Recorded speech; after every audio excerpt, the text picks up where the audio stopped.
நீங்க அந்த புது வீட்டுக்காரர் பேரன் தானே? ஆமா. மெட்ராஸ்ல வேலை செய்யறதா சொன்னாங்களே? வேலையை விட்டுட்டேன். ஏன்? மாசம் 2 லட்சம் சம்பளம் தரேன்னு சொன்னாங்க.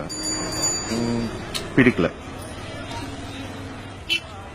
மாசம் 2 லட்சம் ரூபாய் சம்பளம் வேணாமா?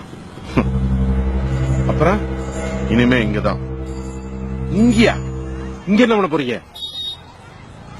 விவசாயம். என்ன தம்பி, என்ன செய்யறோம்னு தெரிஞ்சுதான் செய்றீங்களா? இல்ல லட்சக்கணக்கில் சம்பளம் வாங்குற வேலையை விட்டு விவசாயம் பார்த்தா இந்த டிவியில பேட்டி எடுத்து போடுவாங்கல்ல, அதுக்காகவா? அப்பா 8 மணி ஆச்சுப்பா. 8:30 மணிக்கு கரண்ட் போயிரும். மிஷின்ல மாவாட்ட. என்னங்க தம்பி புதுசா என்னமோ பண்ணிட்டு இருக்கீங்க? இயற்கை முறையில விவசாயம் பண்ணிட்டு இருக்கேன். ஏற்கனவே கோணவாயி, அதுல கொட்டாய் வேறைய கிறுக்கா புடிச்சிருக்கு உனக்கு. தம்பி, இயற்கை விவசாயம் எல்லாம் கதைக்காகாது, மகசூலும் எடுக்க முடியாது. வேற வேலையை பாரு. என்னன்னா கிண்டல் பண்றாங்க? அவங்க கடக்குறாங்கம்மா டீ கடை பெஞ்ச்.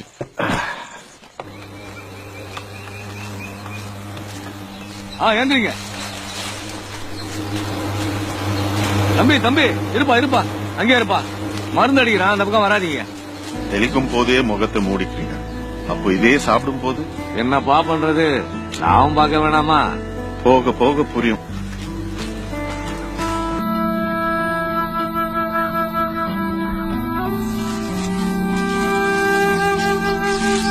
அன்னைக்கே சொன்னோம்ல தம்பி, மாடு மாங்குன்னு உழைச்சாலும் கிடைக்கிறது புண்ணாக்குதே. வந்துட்டான் விவசாயம் பார்க்க. தம்பி, எங்க தாத்தா காலத்துல தண்ணியே வானம் கொடுத்துச்சு, எங்க அப்பன் காலத்துல பூமி கொடுத்துச்சு, என் காலத்துல பைப்பு கொடுத்துச்சு, என் புள்ள காலத்துல பாட்டில்ல கொடுக்குது, என் பேரங்காலத்துல எதுல கொடுக்குமோ தெரியலையே. இந்த தண்ணி பிரச்சனையில விவசாயம் பண்ணி ஜெயிக்க முடியாது தம்பி.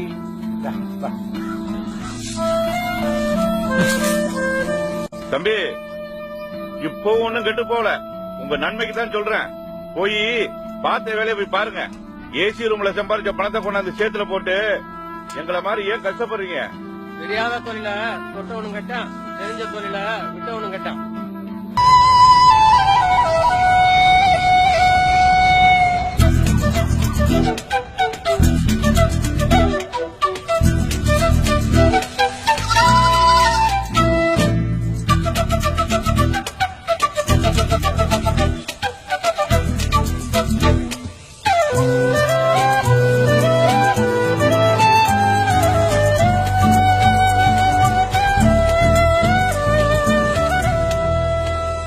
படிச்சவன் தான் நினைச்சத சாதிச்சு விட்டீங்க.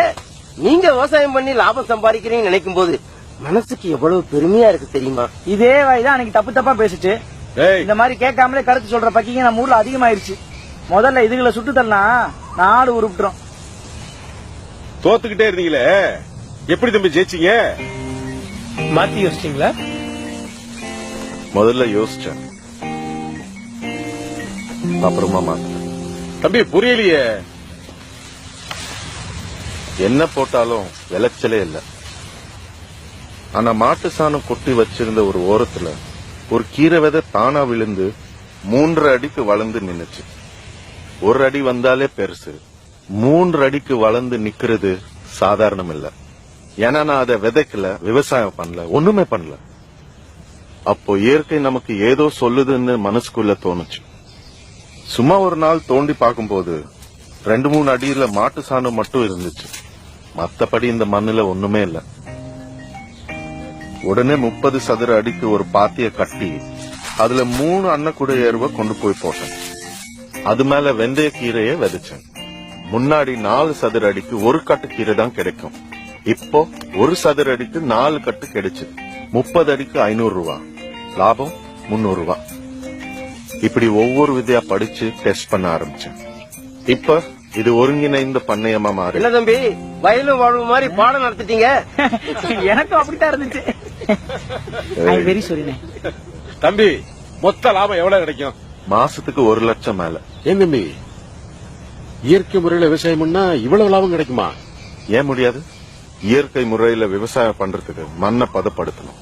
அதுக்கே 2 வருஷம் ஆகும். அப்படியா? அது வரைக்கும் பல்ல கடிச்சிட்டு இருந்தோம்னா எல்லாருமே எந்திரிச்சிடலாம். இன்னைக்கு ஐடி லெவல்ல வேலை பாக்குறவன் தான் மாசத்துக்கு 1 லட்சம் சம்பாதிக்கிறான். இனிமே விவசாயம் பண்றவன் தான் அப்படி சம்பாதிப்பான்.